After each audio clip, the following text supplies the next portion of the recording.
Here's Johnny. He's alive!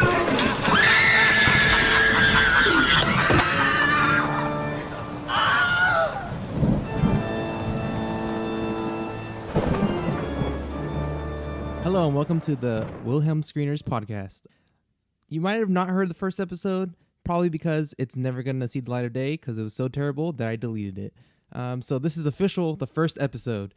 I'm joined by Paul. Would you like to do a little intro? Hi, I'm Paul Ponte. I do a movie podcast named the Screenwatchers Guild with my partner Cody Pasby, which Ikaika himself has been on. So if you enjoy Ikaika, come and check us out at thescreenwatchersguild.com. And I do a TV podcast, which at some point is going to get, more episodes. We've been slacking on it. Last time on podcast.com. Actually, your podcast was one of the podcasts that inspired me to start my own. Oh. I'm not just trying to warm up to you or anything, but it's really, I really wanted to do my own thing, even though it's pretty much that I'm copying your formula, pretty much. Kind of changing the rating system a little bit, but I'm also doing video games, so if you ever want to talk about video games, you can come on here as well. There you go. You're always welcome. I've just been on FIFA mostly. This is what I've been doing lately. Yeah, whenever I'm on PlayStation, I always see you on there. But video games for another time. It's October, so it's Screamfest. So we are going to talk about horror films. Since we want to start off the month, even though it's October 8th and we're behind, sorry about that. We thought we should just start back with the Universal Monsters. I have this 8 Blu-ray set of the classics, and we decided to watch Creature from the Black Lagoon. And Yeah. do you know why? Can you tell them why we decided to choose that? Oh, well, we decided because it was the one that said it was in 3D. Yes. But then apparently it was a defective Blu-ray because it was not in 3D. Thanks, Amazon. Yes. It wasn't even a used copy, but the menu was in 3D, which was pretty cool. But once it went to the film, Not the movie. But Creature from the Black Lagoon, it's pretty. To sum up the plot, this group of scientists, they discover this remain, this fossil of a hand of this, almost like this missing link between aquatic creature going into the land creatures, and like, well, maybe we can find the rest of it. So let's just get the rest of the gang and start going over there. So they head to the Amazon, and instead of finding the remains, they find something else. Or something else finds them. Ooh. What is it? Gilman? Is that what they call him? Yeah, Gilman. Gilman. They never say that in the movie, but that's what it's unofficially his name. I thought I would just call him the creature. Like, Yeah, why- most why is it people Gilman? do. Most people do. But overall, I thought it was kind of weird at first. Just there's a Black Lagoon, but that water was pretty clear. Yeah, there's a whole lot. Well, one, like, you have to like put yourself in a whole new mindset when you're watching a movie this old. It's very, it's 1954. You have to remember that like there's a lot of cheesy horror elements in it. But you gotta remember, like, when this movie came out, those weren't cheesy moments yet. Those were new. They were like, oh my god, we can see underwater. Yeah. And taking in mind just the way they talk is, if you've never seen an old film before, classic film, you might be thrown off guard because they sound so radio-like, or just they don't sound like real people. But that's how films were back then. So just going into that movie, you have to have that mindset. What was your first reaction to watching that? My first reaction was, one, I love watching black and white stuff. I'm a huge fan of The Twilight Zone. I love old black and white movies. One of my favorite movies is called A Place in the Sun with Ray Milland. It's a really, really good movie. But I really enjoyed watching especially old horror movies in black and white, because I think black and white, it just looks different. It's why I'm excited for the Mad Max Fury Road in black and white, because there's certain depth of color that you don't really experience when it's in full color. The shades of gray are always interesting to me. So I was excited to see that. And also just how great the production value looked on a lot of this. And then, of course, we found out from watching the documentary that it's because they actually found like this little swamp area to shoot in. Because I was sitting there like, this is a well-dressed set. Yeah. And then I was like, okay, no, it's actual trees. Okay, never mind. So looking up, it said it was half filmed in Florida, like in Everglades, which they had no fences or nets, so they're swimming up there with the alligators and everything, which I thought was pretty crazy. There's a few shots of alligators, but that just more looked like stock footage. Then there's some scenes that were definitely noticed they're filming in Hollywood, but it didn't really take too much away from it. Usually the rest of the monster films from the Universal studios, they're known for their big sets. So going into this movie, I was thinking, how are they going to pull that off? Because it's not an indoor set with crazy laboratories and everything. There's a few indoor sets, but it's mostly outdoors here. But again, you saying that they were using Florida, the actual habitat really helped this film a lot. And taken away from this, what I was most excited about this was the fact that the creature, his look is so iconic, although I've never seen a film that he's been in besides Monster Squad. But that makeup and that costume design is insane. And we watched in that documentary, they showed a little bit more about it and how there was 2 actors. One was for the out of water scenes, and one was he was an actual swimmer who was said to have to hold up his breath for over 4 minutes, which is quite insane. With risk of diverting, I think I misspoke earlier. It's not Ray Milland. It's Montgomery Clifton, A Place in the Sun. I'm sorry. I got confused for a second. Sorry. I forgive you. We forgave you. I mixed up some older actors. It's my fault. Anyone who's a real film buff just heard that and just went, one of your favorite films, my ass. I'm just my brain is half off all the time. It's very bad. But no, this movie, the main actress, what's her name? Julie Adams. Julie Adams. She's actually from the Andy Griffith Show, because it was bugging me as we were watching it. I was like, where is she from that I've seen before? And I looked her up and that's what it was. All the actors, it's a very outdated acting style, obviously. But the main thing to look for is, one, the underwater shots are just amazing. But two, there are certain moments like, it seems silly now, but the creature's hand, like reaching into the scene, and the slow reveal of the creature is pretty like, it's a big horror staple now, and it's really cliche, but at the time it really wasn't. Like, that really kind of influenced so many things. And when you look at it that way, like, it's really impressive what they're able to do.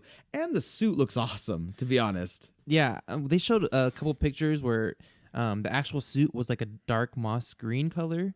And then when they're saying how in the advertisements they had a more bright green, which thinking back, it's, if they were to redo that, I think they should do the moss green, because that seems more the camouflage. Yeah. Like, why would it be a lime green creature in the swamp? But Richard Carlson is great in the lead role. Yeah, I really enjoyed him. Yeah, and I really enjoy Richard Denning as the dick, like, corporate, God, doing this for the money, man. Like, the second he starts talking, you're just like, oh, he's the dick. He's the guy. We need this back. You know how much money we're gonna get from this? Yeah. It's like, okay, is this King Kong? Why don't we capture it? We can kill it instead. Just so angry. Going back to David Reed, which is Richard Carlson's character, although I really liked him and how he like seemed the most real out of everyone, he was not like sticking to his word with like, oh, we must protect the environment. Okay, you're saying that, and then you're throwing poison everywhere and killing a bunch of fish. They're all naive. They're like, yeah, there's no problem doing any of this. Yeah, just because like how the scene with Julie Adams throwing the cigarette in the water. Yeah, that was interesting. I didn't catch that when in the documentary talking about that. Yeah, what's funny is it's like how time actually changes the meaning of a scene. Like the guy in the documentary said, like, there's a scene where she's smoking a cigarette, she throws it down, and then you see the creature looking up at her from the bottom. And at the time, it was probably not meant to be any kind of commentary. It was just, she just happened to be smoking a cigarette, and he was looking up at her. But now, like, in the context of how we look at things now, that's like, you're polluting his world. Like, what are you doing? Like, so, like, it's funny how, like, modern context changes the meaning of a scene. Yeah, I thought that was really funny. And with that mindset, when I was watching the whole film and like, thinking, like, this is why he's not just attacking him to be a monster. He's attacking him because you're in his turf and you're poisoning fish and you're doing all this stuff, and he wants to come and get you because of that. Yeah. Maybe if there's a global warming type of thing that's going to happen. Yeah. If anything, like I said, modern context changes the meaning of a lot of what's happening in this movie. Maybe there'll be an Aquaman that's going to attack us in the future, and that's going to be the driving theme in Justice League. We don't know. Yeah. I also have to bring up Nestor Paiva, who plays Lucas for a that couple the captain? reasons. That's the captain. Oh god. So he is very like, first of all, he's smiling 99% of the movie, and he's like smoking a cigar. He's like, ah, ha, ha, ha, like the whole time. But two, he's speaking some accent. I don't know what it is. It's not a Brazilian accent, but I think he's supposed to be Brazilian. What's even worse is the dude is of Portuguese descent, such as myself. And I'm sitting there like, bro, you know this is not what Brazilians sound like. You know this for a fact. Why are you talking like this? And it just made me laugh. But it's, you know, it's like I said, it's 1954 or whatever. Like there's moments when they're just like constantly explaining to him things like, oh, you silly foreigner, even though we're in your country. Let me explain to you about geology. Like it's, and of course the whole, oh, she's a woman. Like there's a couple of scenes that too. I also had to throw the more of the actors that are I don't know what race they were, but they were definitely minority, and their acting was terrible. Which goes to show you were Chico and Z, those guys. The one after that it was like this. Once Chico and them died, there was like another incident where Carl Maia. I think so, I don't honestly I don't remember, but his reaction to like it was so me and Paul like laughed out loud because it was so over the top. Even for this movie of like some outdated acting, it's like it's a terrible line read.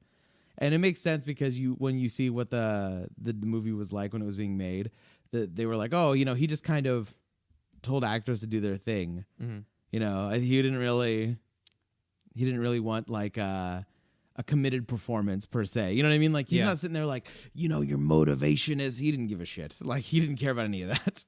I really thought it was interesting how Julie Adams was saying, oh, back then we were just contracted into films. We didn't get to say yes or no. Yeah, I got assigned to this movie. Yeah. It's the studio system. It's the classic studio system thing. You would sign a contract with Warner Brothers or whoever. You'd say, I'm going to do 10 movies with you. You would never do a movie with another studio while you were under contract.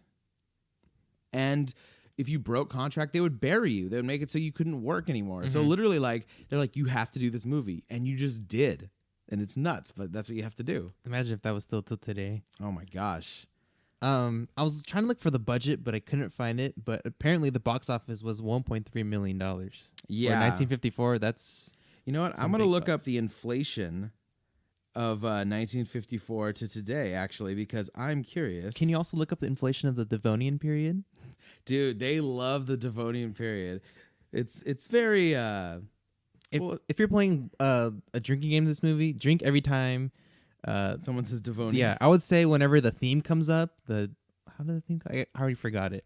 But they played the theme over 180 times, which is like 5 notes. So it's 1.3 million? Yes. According to that's Wikipedia, so that might not be that accurate. So that's $11.5 million by today's standards. Which at the time is a pretty decent chunk of change, because I'm guessing this movie wasn't made for anything close to 1.3 million. So I doubt it. Although it's Universal, I doubt it was. No, but these at the same time, like they mentioned in the documentary, at the time these were creature features. These weren't meant to be like high art. They were just like, oh, let's slap together some stuff and put some people in alien costumes and and that's it. The documentary also talked about like its relation to Jaws, and even before watching that, I could see that from like the scenes of underneath and the almost symphonic music that was playing whenever it's just like the algae and stuff. I was like, I feel like Steven Spielberg took a lot of influence from this film for Jaws. I wonder how people reacted to this. Like, did they not want to go in the water, or just like not want to go in rivers? Yeah, that's interesting. I'm guessing probably because it was probably pretty freaky at the time, especially because it was in 3D. It was during the first wave of 3D, like as a hip thing. And then it finally went out. And then, of course, we just had the 3D resurgence with Avatar again. But what's funny is I didn't realize that they had a 3D technology very similar to the one we use today with the dark shaded glasses. I thought it would have been the red and blue awful 3D, but I guess no, they had this straight up like tinted glasses like we have now. That's so nuts. Yeah, I think just from thinking of Back to the Future and seeing the 3D glasses, that's true. I'm just like, okay, everything was red and blue back then, but apparently not. Let's see, anything else? Oh, back to the costume. I really admired the fact that the gills opened and closed when he was out of the water. Yeah, I thought that was insane for the 50s. Oh yeah, that was amazing. I when that was happening, I was like, "Am I seeing this right? Like, is that actually moving?" And it's good creature work. I love good practical creature work like that. Just like you can overlook a lot of the cheesiness based on how good the costume looks, because you appreciate it. You know that they sat there and they worked on it. And it looks almost, well, they said there's 2 actors, so you can tell the bigger guy was the one that was out of the water because he had more stocky vibe. Yeah. But when it was in the water, it swam so fluid. Like, it's like, how do they make this where there's so much leeway to move his arms and everything, and he can turn his head? I thought that was really awesome as well. I guess we can go into ratings. Okay. Let's see. I think I would give this maybe a 4 out of 5. I want to say 4.5, but I don't know. I'm trying to think of both mindsets of today and back then. I really enjoyed this movie. I still think I like The Bride of Frankenstein more, which is Frankenstein monster, not Frankenstein, because Frankenstein is a doctor. So please do not say that, please. But I don't know. We have 7 more of these Universal movies to watch. So who knows? It could be better. It could be better than most of them. For me, if I'm gonna have to do a 5 system, and I hate these rating systems of numbers. For me, I would give it a 4.5 out of 5. I thought, especially like we said, that one horrible actor aside in the middle, everyone does really well, and everyone's taking it very seriously, which, like we said, they were people who were assigned to this movie. They didn't need to take it this seriously, but they did. And just the creature work alone and the underwater shots, this is such a great film. Like, if you're a film buff, if you're like a horror buff and you're really into creature feature stuff, like, this is the stuff to check out, because this gives you the template of what everything else is built on. Like, there was a mention, like, they're like, yo, you don't have Predator if you don't have this movie. And like, yeah, it's this weird, like, the unstoppable, unknowing force. There's nothing you can do about it. It's happening. No matter how much you fight it, it's going to keep winning, that kind of thing. And, that's even goes to even like Jason or anything. It's the same concept. So yeah, to me, it's such an influential movie. And finally having seen it, I've always seen pieces of it because as a movie nerd, you've always probably seen most of those scenes parodied and other things.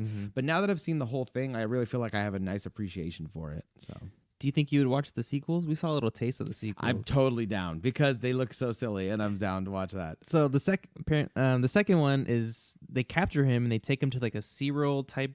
It's like a marine land in Florida. But he goes to the city, basically, which is funny because there are so many movies that do that in the sequel. They're like, here we go, it's the sequel. Bring it to the modern day. And that's what they always do. Jurassic Park: The Lost World does it. Yeah. So does Friday the 13th Part 7 or 6, where Jason takes Manhattan. If you've never seen a movie from the 80s called The Beastmaster, which is a great movie, Beastmaster 2 has him somehow go into New York City, even though he lives in like a fictional fantasy world in Devonian times. Yes. And then he goes to New York City, and there's a great moment where he's riding in the back in like a convertible, like, looking kind of like in Thor, like looking at the world around him, like, ooh, what is this? They pass by a theater. On a theater marquee, the first Beastmaster is playing. God. Yes. Which is such an 80s joke to make. That is such a thing to do. Nowadays, you'd have like 80 people on the internet being like, but how can the movie exist and nobody recognizes him? And blah, blah. It's like, dude, it's the Beastmaster. Like, come on. He talks to animals. But yeah, so it was always funny that in second movies, they always do that. Oh, now time to bring it to the real world. And the third movie, apparently, he gets burned so bad, they do emergency surgery, and he becomes more human-like. He becomes Frankenstein's monster. Yes. Which is like, if you look at the arc over 3 movies, they were saying that is so tragic and wrong. Like, that's so depressing. It's hilarious looking at him because he's walking just like the monster, like left, right, right, and like so stiff. And it looks hilarious. Too bad it's not in the collection. But at the end of the day, I highly suggest watching these movies on Blu-ray. I mean, you could find them online, maybe on DVD, but the Blu-ray really brings out the restoration that these films deserve. Yeah, it's very clean looking, the movie. It almost seems like they filmed it with a little bit old cameras, made cameras from like 15 years ago, and just made it black and white, like how clear it is. That's the thing when you film when you do it on film, like you blow it up. That's it. Like there's no like if you film digital, but it's only 720p resolution, you ain't bringing it higher. That's the resolution it's at. On film, it's because you're literally filming it onto something that's an inch long. You have to blow it up no matter what. So it's different. Also, right before we end, let's talk a little bit about the wardrobe changes and the hairstyles. Yeah. So it seems like these people were very well packed for an Amazonian sitting on a boat for a few days vacation. One, the woman changes her outfit every like 10 minutes. Two, she seems like she just took a wonderful shower, and she's not like they've been swimming around in the Amazon with no shower to speak of, which is what they're doing. And same with the men. They're all their hair is very well coiffed, despite going in and out of the water over and over again. Except for, the foreign guy. The Brazilian's the only one they're like, they have the long bowl cuts. Yeah. That one guy I was joking in my head. I was like, he looks like a Javier Bardem in No Country for Old Men. Yeah. Yeah. Anton Sugar. I really want their hair products. And their clothing designs, they have so many. I don't know if they have like a... She had the racy bikini. Oh. Showing a little bit of thigh at the top there. Oh. I got a little hot and bothered watching that. Yeah. I mean, I don't know if I can take it. I had to walk out of the room for a second. Yeah. But yeah, that's it for this this first episode. Maybe we'll go back if you want later in the month. We can watch the other ones. We're not just doing old films. We're actually going to record another episode right now, and you're going to have to wait to find out what movie that is. Ooh. So, Paul, thank you for joining me for the first episode. No, thank you, Ikaika. And if you want to check out more of my stuff, thescreenwatchersguild.com and lasttimeonpodcast.com. And always go to wilhelmscreeners.com. Yep, that's right, .com. We'll see you next time.